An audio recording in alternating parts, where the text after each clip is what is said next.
तो सुबुई ने एक बड़ी अच्छी बात कही जिसको लेकर लोगों को थोड़ा अटपटा लगता होगा कि साहब सनातनी मुस्लिम कैसे बोल दिया। अब इसका भी मैं आपको एक टेक्नोलॉजी कनेक्शन बताता हूं। वो क्या है?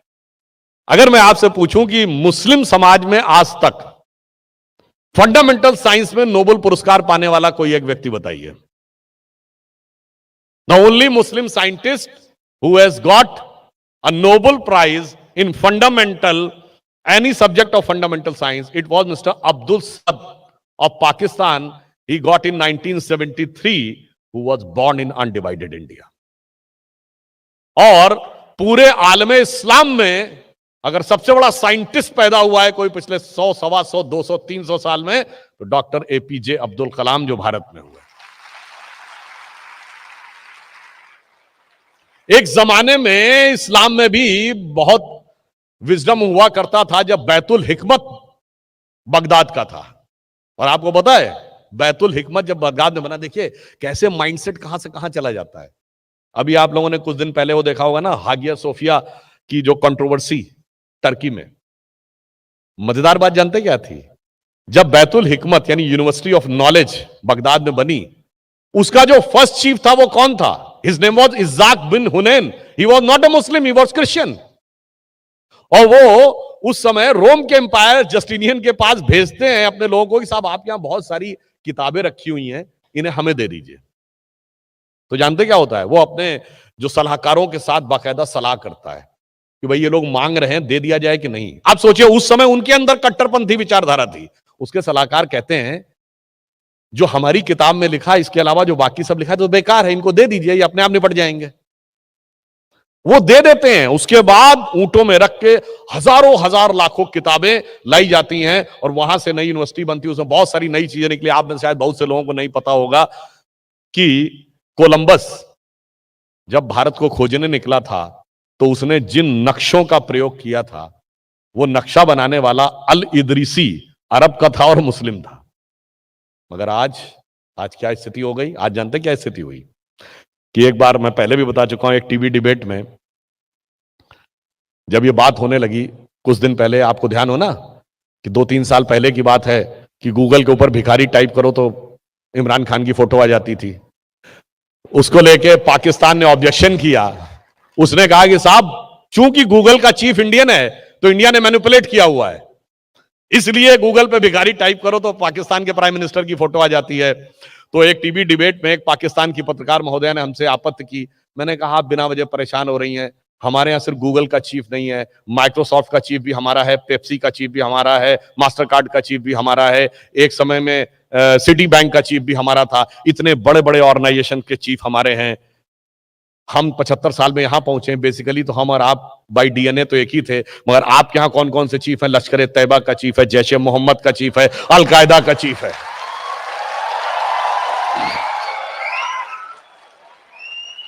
भाई दोनों फंडामेंटली एक थे, कहां से कहां पहुंच गए। इसीलिए मैं कह रहा हूं। अब मजे की बात आपको बताता हूं।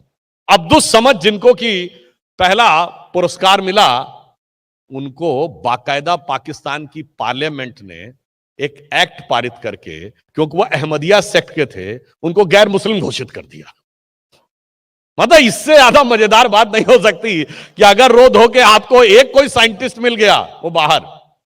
डॉक्टर कलाम को जब हम लोगों ने 2002 में राष्ट्रपति बनाया तो आज की सो कॉल्ड सेकुलर ब्रिगेड ने डॉक्टर कलाम का बहिष्कार कर दिया। अब मैं विनम्रता से पूछना चाहता हूं, मैं पहले भी ये बात कई बार कह चुका हूं, मैं पूछ रहा हूं कि आज बुरहान वानी के नमाजे जनाजा में जाते हुए सेकुलर दिखते हैं, याकूब मेनन के नमाजे जनाजा में जाते हुए दिखते हैं, अफजल हम शर्मिंदा हैं के नारे लगाते हुए दिखते हैं। मैं पूछना चाहता हूं एक नेता बताइए जो डॉक्टर एपीजे अब्दुल कलाम के नमाजे जनाजा में गया। इसलिए यह बात हिंदू मुसलमान की नहीं है, बात इस बात की है कि आप किस कट्टरपंथी विचार के साथ खड़े होना चाहते हैं। और जो अभी उन्होंने कहा, वास्तविकता में अंतर क्या था? यह देश जब आजाद हुआ उसके बाद हम 26 जनवरी 1950 को जब पहला गणतंत्र दिवस था, आप में से शायद कुछ लोगों को पता हो, कुछ लोगों को नहीं पता हो, हमारा पहला चीफ गेस्ट जानते कौन था? इंडोनेशिया के तत्कालीन राष्ट्रपति अहमद सुकर्नो। और उनकी स्थिति इंडोनेशिया में वो मानी जाती है जैसे हमारे यहाँ महात्मा गांधी की मानी जाती है कि मतलब पूरे देश को खड़ा करना और एक सोर्स ऑफ इंस्पिरेशन। एक तो मजेदार बात यह है, और इंडोनेशिया क्या है, दुनिया का सबसे बड़ा मुस्लिम देश। वहां के राष्ट्रपति का क्या नाम था, अहमद सुकर्णो। ये महाभारत वाले कर्ण से प्रेरित है। 1951 फर्स्ट नॉन अलाइन कॉन्फ्रेंस होती है भारत में, गुटनिरपेक्ष सम्मेलन। उसमें अहमद सुकर्णो भी आते हैं, और जैसा कि शिष्टाचार भेंट के नाते जब राष्ट्राध्यक्ष जाते हैं तो उनको कुछ भेंट दी जाती है, गिफ्ट दिया जाता है। गिफ्ट जो दिया गया तो अहमद सुकर्णो ने कहा मुझे एक और गिफ्ट चाहिए। तो नेहरू जी ने कहा क्या गिफ्ट चाहिए, कहा 4 घड़े गंगा जल। कौन मांग रहा है, इंडोनेशिया का राष्ट्रपति। तो जो पाकिस्तान के काउंटर पार्ट थे उन्होंने कहा ये आप क्या कह रहे हैं, हम मुस्लिम होके गंगा जल लेने की बात कह रहे हैं। तो अहमद सुकर्णो कहते हैं by change of circumstances we might have change our way of worship but we can not change our forefathers. और झूठ का ऐसा साम्राज्य हमारे दिमागों में बैठा दिया जाता है। इसलिए मैं कहना चाहता हूं, जो उन्होंने कहा ना कि अब देखिए झूठ का कैसा साम्राज्य। अभी यहां पे हिजाब की कंट्रोवर्सी हुई। अब मैं आपको 4 मुस्लिम प्रधानमंत्रियों के नाम बताते हैं, महिला प्रधानमंत्री जो मुस्लिम देशों की हुई। आप किसी की हिजाब में फोटो देखो तो बताइए। ये बेनजीर भुट्टो बगल में देखिए, कभी हिजाब में फोटो देखे थे? बेगम खालिदा जिया, शेख हसीना, हिजाब में फोटो देखे हैं कहीं? इटली की प्राइम मिनिस्टर रही हैं तांसु सिलर, और इंडोनेशिया की प्रधानमंत्री रही हैं मेघावती सुकार्णो पुत्री।